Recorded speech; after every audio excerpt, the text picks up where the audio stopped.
दोस्तों आज बात करेंगे भारतीय जीवन बीमा निगम या एलआईसी के प्लान नंबर 733 की। ये प्लान जीवन लक्ष्य के नाम से जाना जाता है। इसे पहले ये प्लान जो था वो 933 के नाम से बिकता था। तो ये एलआईसी का बहुत ही महत्वपूर्ण प्लान है और अक्सर सबसे ज़्यादा सेल इस प्लान को एलआईसी एजेंट ज़रूर करते हैं। तो बात करें दोस्तों जीवन लक्ष्य 733 नंबर की, इस प्लान को पहले 933 के नाम से जाना जाता था।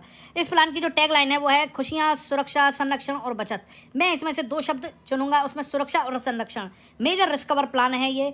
जिनके बच्चे छोटे हैं, अगर उनके पिता इस पॉलिसी को लेते हैं और उनके संग कोई भी घटना होती है तो उस दशा में बच्चों की शिक्षा दीक्षा और बच्चों के विवाह तक का जो कार्य है वो एलआईसी के द्वारा किया जाता है। तो दोस्तों बात करें इस प्लान को लेने के लिए, तो 733 नंबर जो प्लान है इसमें जो प्रवेश की आयु है इसमें 18 वर्ष है, यानी कि 18 वर्ष से ऊपर व्यक्ति ही इस प्लान को ले सकता है। इस प्लान को लेने के लिए अधिकतम आयु वो है 50 वर्ष और जबकि मैक्सिमम परिपक्वता आयु है आपकी 65 वर्ष। इस प्लान की जो न्यूनतम अवधि है 13 वर्ष के लिए कोई भी व्यक्ति ले सकता है और अधिकतम पॉलिसी वर्ष 25 साल के लिए ले सकता है। लेकिन जो भी आप पॉलिसी अवधि लेंगे उसमें पीपीटी या प्रीमियम पेइंग टर्म -3 साल होगा। इस प्लान में जो मेजर बदलाव किया गया है वो बीमा धन में बदलाव किया गया है। जो पहले बीमा धन 1 लाख हुआ करता था, अब ये 2 लाख रुपए से शुरू होगा। अधिकतम बीमा धन की कोई सीमा नहीं है, इसमें आपकी अर्निंग कैपेसिटी के ऊपर डिपेंड करेगा कि आपको एलआईसी कितना बीमा देती है। अगर हम बीमा धन के गुणक की बात करें या मल्टीप्लिकेशन की बात करें तो बीमा धन आप एलआईसी में इस प्लान को 2 लाख से अगर 4 लाख के बीच अगर कोई बीमा धन लेते हैं तो वो 10,000 के गुणकों में आपको मिलेगा, यानी कि 2,10,000, 2,20,000, 2,30,000। इस तरह से आप मल्टीप्लिकेशन में इस प्लान को ले सकते हैं। यदि आपका सम एश्योर्ड 4 लाख रुपए से ऊपर है तो आपको 50,000 के गुणक में ये बीमा धन मिलेगा, यानी कि अगर 4 लाख का है 4.5 लाख, फिर उसके बाद 5 लाख और 5.5 लाख, 6 लाख, इस तरह से। इसके बाद बात करें हम इसके जोखिम कवर के बारे में, तो जोखिम कवर जो है एलआईसी ने इस प्लान में 1.10 गुना दिया है। इसके अलावा ग्रेस पीरियड इस प्लान के लिए है। अगर आप प्रीमियम जमा करने के बाद 30 दिन का आपको मोहलत मिलती है कि अपना प्रीमियम जमा कर दें। इस प्लान की खास बात है इसमें बहुत ही अच्छे राइडर्स मिलते हैं जिनका फ़ायदा व्यक्ति के संग कोई दुर्घटना हो जाए तो उनमें ये बहुत ही उस परिवार को बहुत ही सपोर्ट करते हैं ये राइडर्स। तो दोस्तों बात करें राइडर्स में, तो इसमें सबसे पहले है न्यू टर्म इंश्योरेंस। इस प्लान को अगर ले रहे हैं तो न्यू टर्म इंश्योरेंस ज़रूर लें। इसके अलावा एलआईसी में दुर्घटना, मृत्यु, विकलांगता राइडर भी इस प्लान के साथ जोड़ा गया है। तो इसके अलावा मृत्यु राइडर भी आप अलग से ऐड करा सकते हैं। ये राइडर जो भी होंगे वो आपके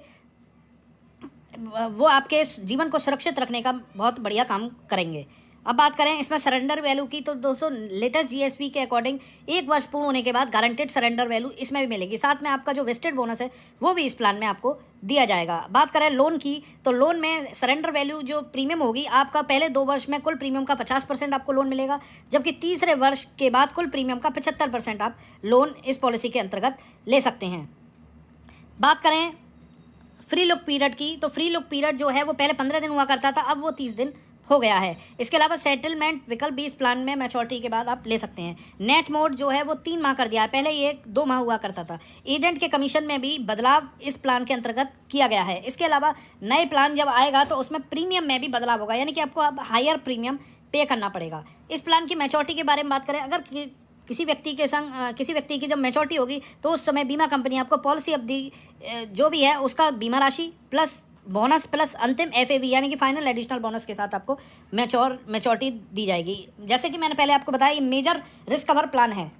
तो इस प्लान में क्या है, अगर मृत्यु किसी के साथ हो जाती है तो इस प्लान में बोनस एफएवी के साथ एलआईसी पॉलिसी धारक को मृत्यु पर भुगतान करती है। इसके अलावा कुछ अन्य लाभ और इस प्लान में है। अगर बात करें अगर व्यक्ति की आकस्मिक मृत्यु हो जाती है तो बीमा धन के साथ साथ आपको पॉलिसी की हर वर्षीगांठ पर भुगतान पर 10% वार्षिक आय के बराबर उसके नॉमिनी को दिया जाता है, और वो कब तक दिया जाएगा, जब तक मैच्योरिटी की पॉलिसी में जो मैच्योरिटी की तिथि थी तब तक। इसके अलावा मैच्योरिटी होने पर भी दोबारा से मैच्योरिटी करी जाएगी इस प्लान में। इसके अलावा बीमित राशि का 110% के बराबर बीमित राशि का मैच्योरिटी पर भुगतान आपको देगा, यानी कि अगर किसी पिता ने पॉलिसी ली और बच्चे को नॉमिनी में रखा, उस प्लान में अक्सर एजेंट इसी तरह से प्लान को बेचते हैं। अगर पिता की मृत्यु हो जाती है तो बच्चे को मृत्यु लाभ तुरंत दिया जाएगा, बीमित राशि दी जाएगी।